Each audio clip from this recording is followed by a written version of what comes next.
lot of people ask me, what is dental bonding? Basically, it is using tooth-colored material that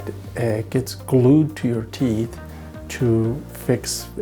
basically if your tooth is decayed or broken or misshaped, or basically to reshape the teeth the way they need to be. So by bonding that material to your teeth, it's same color as we match the color to your existing teeth, obviously, and it'll basically make the tooth look perfect to replace, like I said, the broken pieces, or if part of it is decayed away, we clean that area and it literally gets glued to the teeth and basically stays in there permanently.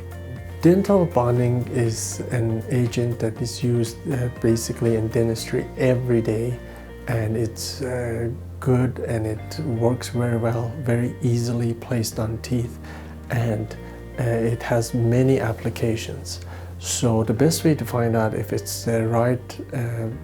treatment for you is for you to come in so we can do a free consult and go over the options and see what would be the best situation for you.